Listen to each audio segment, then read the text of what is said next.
Now tonight, more decisive action and leadership from President Trump. As we begin our monologue, we have full coverage throughout this hour. Now, here's something that the media will not tell you. Here's something Democrats that have been playing politics will not tell you, and I think we should all listen to the president. This is not about politics. This is about our American family. There's going to be plenty of time for politics down the road. Now, from day one, this president took aggressive and even unprecedented steps to prevent the spread and mitigate the impact of what is now a global pandemic. We have pandemics from time to time. They had it in 2009 and 10 in the Obama-Biden administration. We'll give you some of that information in a minute. As always, the president's mission, above all else, rightly to protect the lives of the American people. This should not be a partisan issue. This is not a political talking point. The coronavirus does not discriminate between Republicans and Democrats, conservatives or liberals. This is a moment where we should all work together. A lot of people are scared, combat and protect American workers from this disease, and of course those that are most susceptible, and of course then get back to normal. Make no mistakes, in serious situations, truth matters, facts matter, and unfortunately there's been way too much politicizing of this, too much, well, untruths being told, and actually even some actually weaponizing what is a global pandemic. That all needs to stop. I hope it will. Here's what you need to know. There are now around 120,000 individual cases of coronavirus worldwide, including an estimated 81,000 in China, where new cases are now steadily declining. By the way, China did not do the world a favor by not acting sooner. They should have acted earlier. They should have been more forthright. They should have been more honest. They were not. And meanwhile, there are around 10,000 cases in Italy, 8,000 in Iran, nearly 8,000 in South Korea. Around 4,300 people in the entire world have died from the disease. As we now speak, there are around 1,200 cases inside the United States, including 30 American deaths, most of which were from one nursing home in the state of Washington.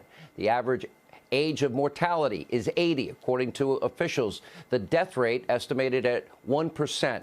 Now, those most at risk are people with underlying medical conditions, the elderly, those with compromised immune systems, people going through chemotherapy, for example, or immunodiseases of some kind. For perspective, so far this season, there have been 34 million cases of the flu, 20,000 deaths just in the U.S. alone. In other words, there have been 1,200 cases of corona versus 34 million cases of the flu. As a senior director at Johns Hopkins pointed out this week, the flu is having much more of an impact than coronavirus. That's what these are facts. For more perspective, we go back to 2009. That year, more than 1,000 Americans had died in a 6-month period from H1N1, better known as swine flu, that virus, and 20,000 Americans had contracted the pandemic before President Obama himself declared a national emergency. One of his health officials on day 11 did, in fact, say it was an emergency to release some funding. Got to tell the truth on all cases, but 1,000 Americans at that point had died. Ultimately, that disease killed around, 12,000 plus Americans in its first year.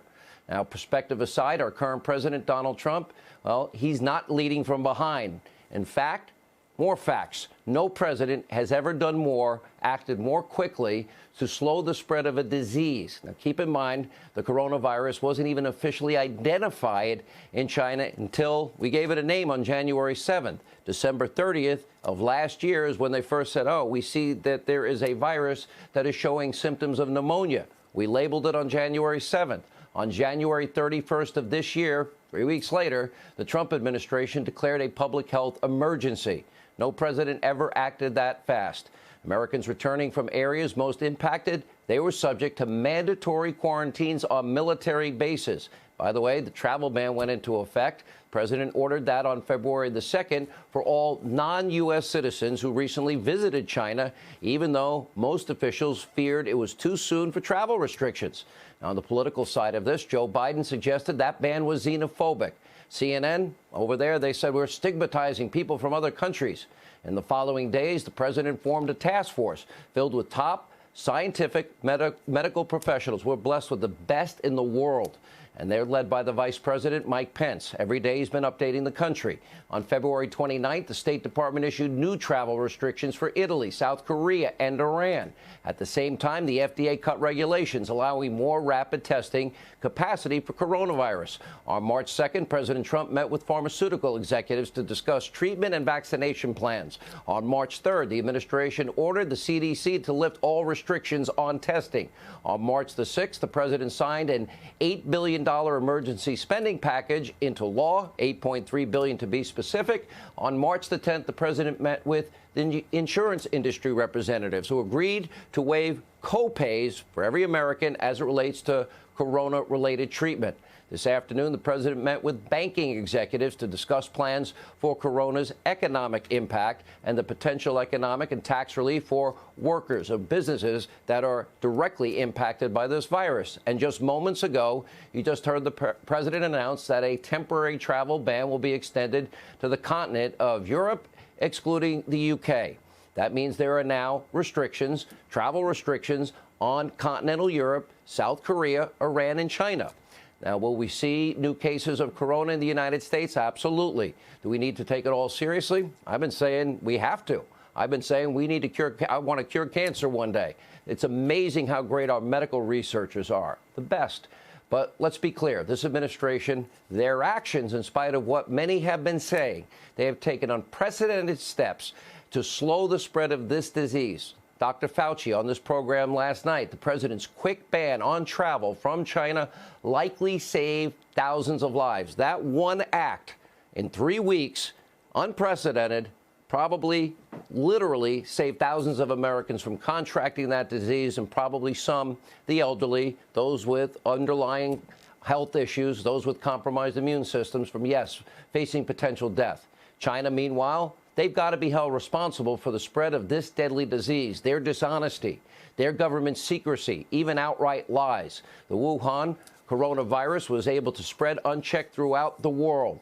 Now thousands are dead, markets are down, businesses are suffering in part because China lied, suppressed scientists, and frankly tried to cover up the disease instead of alerting the international community, which would have been the wiser thing to do. At the end of the day, it's another important reminder that China is ruled by a self-interested, well, dictator for life with little concern, clearly, for the rest of the world. But fear not, back here in the U.S., we do have the best doctors, the best scientists, the best medical researchers, the best technology, and we have a president now that is committed to doing, as he said tonight, whatever it will take to save American lives. Yeah, we're in the midst of a serious situation. People are nervous, people are panicked. Before long, yes, we will be back. We'll be stronger than ever before. We have faced pandemics before, and when we have, what has happened? We find ways. We always do.